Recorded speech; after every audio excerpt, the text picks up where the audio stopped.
Harihara Veeramallu cinema విషయంలో వస్తున్న పుకార్లపై నిర్మాత ఎంఏ రత్నం స్పష్టత ఇచ్చారు. ఈ సినిమా 14 సార్లు వాయిదా పడిందన్నది ఫేక్ న్యూస్. మేం కేవలం 3 సార్లే రిలీజ్ డేట్ మార్చాం. గ్రాఫిక్స్ వర్క్ కారణంగానే ఆలస్యం జరిగింది. ఆర్థిక సమస్యలు లేవు అని తెలిపారు. మొదట క్రిష్ దర్శకత్వం వహించినప్పటికీ షూటింగ్ ఆలస్యం కావడంతో ఆయన తప్పుకున్నారని, ఆయన స్థానంలో పవన్ కళ్యాణ్ సూచన మేరకు తన కుమారుడు జ్యోతి కృష్ణ బాధ్యతలు చేపట్టాడని వెల్లడించారు. పవర్ స్టార్ పవన్ కళ్యాణ్ నటించిన హరిహర వీరమల్లు చిత్రం ఈ నెల 24న ప్రపంచవ్యాప్తంగా రిలీజ్ అవుతున్న సంగతి తెలిసిందే. పవన్ కెరియర్ లోనే తొలి పాన్ ఇండియా మూవీగా తెరకెక్కిన ఈ చిత్రంపై భారీ అంచనాలున్నాయి. ఇటీవల విడుదలైన ట్రైలర్ ఆ అంచనాలను మరింత పెంచింది. Pavan dialogues, action sequence, visual effects బాగా ఆకట్టుకున్నాయి. ట్రైలరే ఇలా ఉంటే ఇక సినిమా ఏ రేంజ్ లో ఉంటుందో మీ ఊహలకే వదిలేస్తామంటూ యూనిట్ హైప్ పెంచేస్తోంది. ఏకంగా 5 ఏళ్లుగా సెట్స్ మీదున్న ఈ చిత్రం మొత్తానికి విడుదల అవుతుండడంతో పవన్ ఫ్యాన్స్ తో పాటు నిర్మాత ఎంఏ రత్నం కూడా ఖుషి అవుతున్నారు.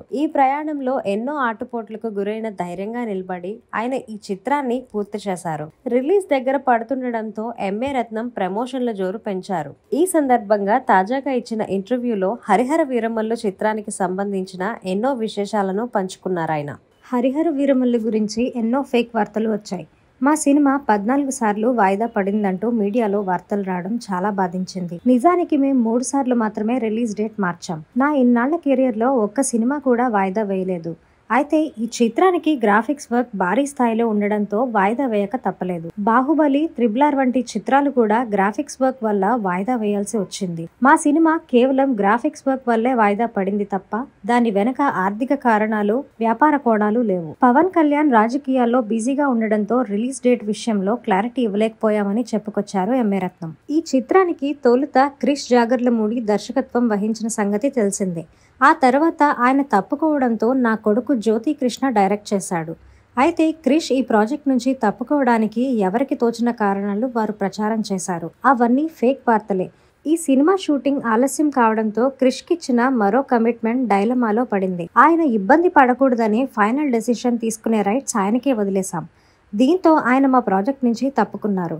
తర్వాత ఆ బాధ్యతలు నా కొడుకు జ్యోతి కృష్ణకి ఇవ్వమని పవన్ కళ్యాణ్ గారే సూచించారు. ఈ చిత్రం పవన్ కళ్యాణ్ ఫ్యాన్స్ కే కాదు ప్రతి ఒక్కరికి నచ్చుతుందని ధీమాగా చెప్పగలం. నటుడిగా పవన్ కళ్యాణ్ ని మరో మెట్టు ఎక్కిస్తుంది. ఈ మూవీ ప్రీ రిలీజ్ ఈవెంట్ ని తిరుపతిలో ప్లాన్ చేశాం. ఒకవేళ ఆ టైంలో వర్షాలు కురిస్తే విజయవాడకి షిఫ్ట్ చేసే ఆలోచనలో ఉన్నామని చెప్పుకొచ్చారు ఎంఏ రత్నం. ఈ వీడియో కనుక మీకు నచ్చినట్లయితే మా ఛానల్ ని సబ్స్క్రైబ్ చేయండి, లైక్ చేయండి, షేర్ చేయండి.